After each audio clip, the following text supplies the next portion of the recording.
Hi, welcome everybody to today's episode of The Bridge, where I interview and feature women identifying non-binary, gender-expansive people who play jazz. And today I have a very, very special guest from Baltimore. Her name is Nataly Merezhuk, and she plays jazz violin.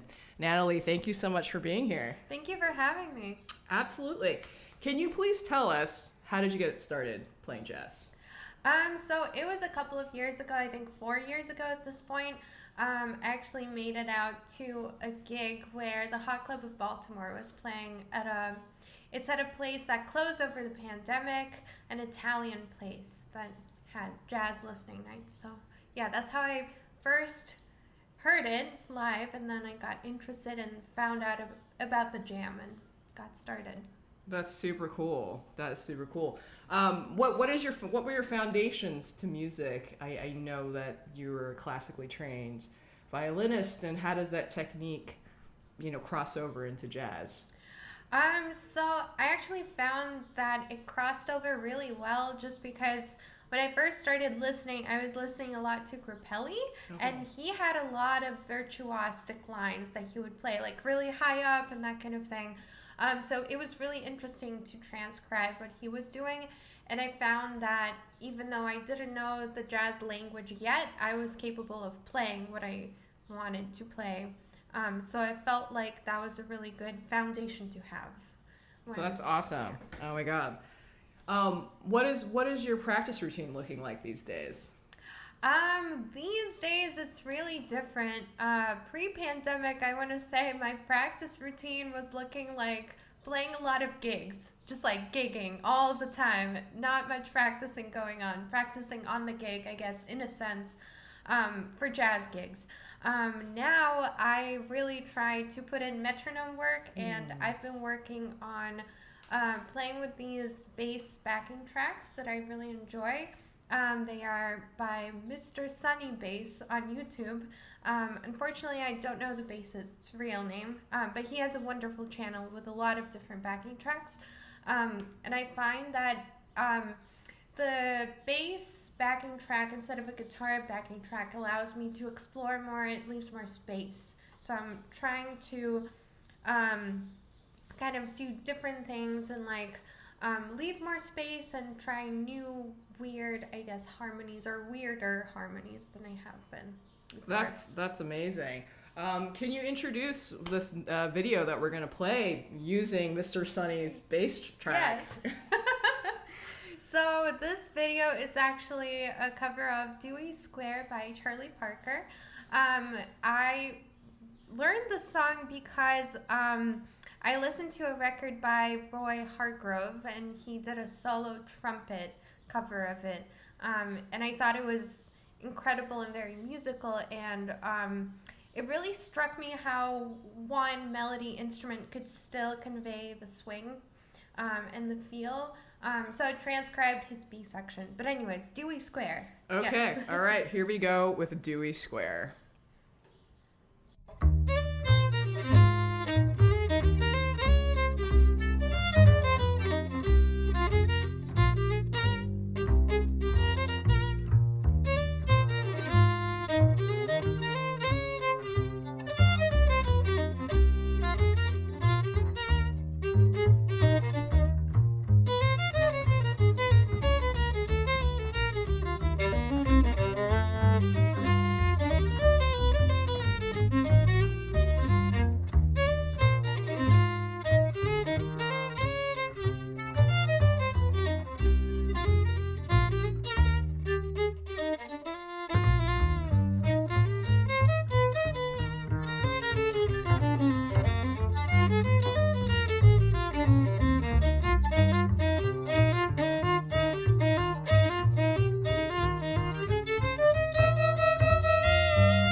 Wow, that was amazing. I mean, Thank you swung really hard with Mr. Sunny. that was really cool. Yeah, my dream is to discover who Mr. Sunny Bass is and meet him.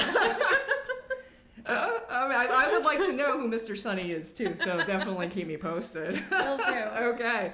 I guess this leads me to my next question is, what are you looking for in musicians when you're playing? I think the biggest thing is just being excited about the same things and wanting to play together. And I think that there are many facets to music, right? So it's kind of difficult, but also really important to find people that want the same facets that you do, right? So that's kind of what I look for when I look for people to play with. That's I have to agree too. I think vibe is number one, and if you have to feel good when you're playing with the people that you're playing with. Yeah, for sure. Yeah, and I guess apart from that, I also I'm very curious always to play with musicians who are like me, who were classical musicians that transitioned into jazz, because I think there's a certain mindset that comes with that, and the ability to read music, but also to improvise. I think that's really interesting. Yeah, so those are the things. That's awesome. That's really cool. Speaking about your classical history, can you talk about your Russian heritage and how does that play into your music and your identity?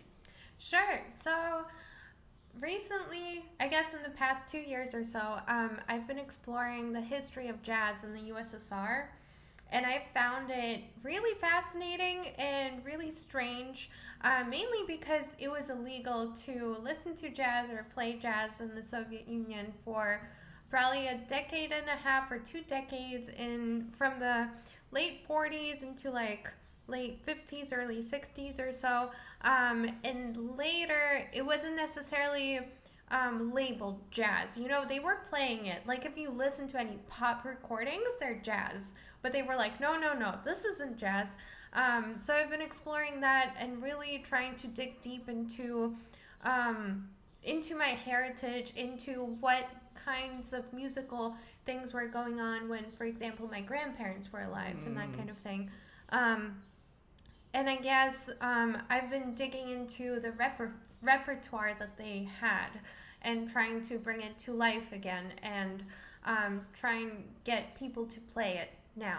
So that's super cool, and I think that's really great that you're doing that kind of research and trying to bring that into the dialogue of music.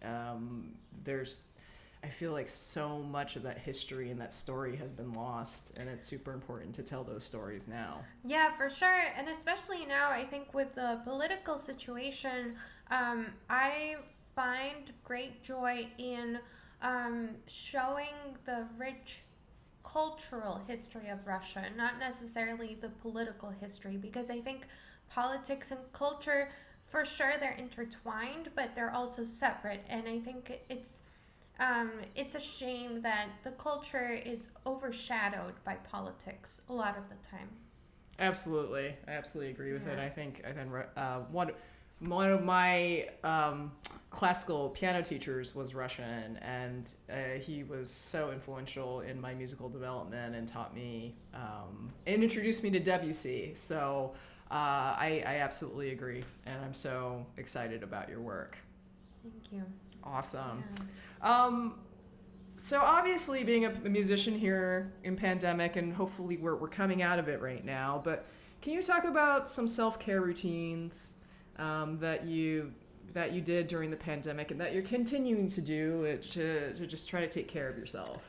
Yeah, so I really got into running. I found that running was very helpful mentally for me. And honestly, I didn't like it much at first. So I kind of started with walking, then I got like my smartwatch. Oh my God. And the smartwatch is like, you gotta move, or like, you've taken so many steps today, great job, you know? Wow. So it's been really interesting. So that was a big part of my self-care, just like getting out, getting outside, walking or running. Another thing that I've been really enjoying is kayaking. I have this like blow up kayak, and Oh my God, blow up kayak. I've yes. never heard of that. It's really silly, but it works. Okay. And I got this like stargazing app. So I go kayaking at night and I pull up my app and I can like look at the stars, and it's just like such a, healing experience. Oh my God. So I've been doing that every couple of weeks. Another thing that I've been really enjoying is baking. Somehow, I don't know, maybe it's like being in control of like measuring ingredients or something, That's been really interesting. Like I've been trying out really complex recipes like making croissants or something like that, So that's also been really, really nice. That's amazing, and that's amazing. And you've also, being multi-talented as you are also starting your journey into coding. Yes, and I'm so excited because I think there's a place for a combination of coding and music, because there are so many things that we as musicians that we come up with ideas, right? And we create new things, and sometimes there's a way that we can help manifest those ideas with technology, but we don't always have the skills. So I'm kind of aspiring to combine the two. Like recently I started making a website that's like a dice roller for Django tunes, and I'm really excited about it, and I think those types of things, those are what I really want to work on. That's awesome. And what is the name of this Django tunes generator? So it doesn't have a name yet. I'm taking, suggestions, but the domain is djangojams.com. Okay. DjangoJams.com, people, go check it out. Definitely. That's amazing. I mean, it sounds like you have so many facets and interests that are happening for you. What's coming up? So coming up, hopefully, is my debut album. It's going to be called Nataly's Jazz on Bones, which references Soviet jazz. And I will tell that story in a minute. But it sounds great. I really love the sound of it. And the musicians that are on it are Sammy Arifin, Zach Serlith, and Debbie Bodosh. And yeah, I think it sounds awesome. Oh, and Zoe Jorgensen on bass on some tracks. Yeah, but the name references that part in Soviet history when people were not allowed to legally listen to jazz. So they would make these bootleg copies of jazz on x-rays. So it was literally jazz on bones, jazz on x-rays. Oh my God, that is so cool. That is so rad. I mean, I can't wait to hear this album and to see those artifacts. You recently also got a lathe, right? Yeah, I did. I found it on Craigslist, as you do, I guess. But it's a really interesting machine from the 1940s, and I had to fix it up. My dad helped me fix it up. And it literally cuts records into whatever material you want to use. So I've been experimenting on x-rays. I've been experimenting on some other plastics. And yeah, so yeah, it's a work in progress, but yeah, it's getting there. Very cool. Very cool. I can't wait to hear a new album. When will it be available? That's a bit of a question mark right now, but hopefully towards the end of the year. Okay, Yeah. Awesome. Well, I can't wait to hear it and check it out. And lastly, my question is for you, like, what does a fun day look like for you? I think a fun day for me is a day full of doing things. I'm not really good at just like being chill and not doing anything at all. So I think a fun day would be something like maybe a run in the morning with one of my friends, Christine. I don't know if she's there and listening, but that's always a good time. And then probably something like a practice session or a rehearsal, and then maybe some cooking of some interesting food, and then maybe some swing dancing, because that's a thing that's possible again, almost. And maybe some board games in the evening. So yeah, that would be a fun day. Oh gosh, I mean, it sounds like I want to be a part of this day. You should be. Yeah, and then I guess you would finish it with a kayak at night, right? Yes. Oh my Absolutely. God. Awesome. Well, Nataly, thank you so much for coming to my show, The Bridge. I'm really excited to hear your new album. Where could people find you online? So online, let's see. I have a website that I'm going to update soon, but it's natalyjazzviolin.com. Nataly with a Y. I think my Instagram is the same, Nataly Jazz Violin. And Facebook, Nataly Merezhuk. Awesome. Great. Well, thank you again so much. I can't wait to hear your new album. Thank you for having me. Absolutely. Nataly and I, we're going to be doing a live stream concert in a little over a half hour at 6 p.m. EDT time, so definitely tune in for that as well. Thank you guys all for tuning into The Bridge, and we'll see you next time. Bye for now.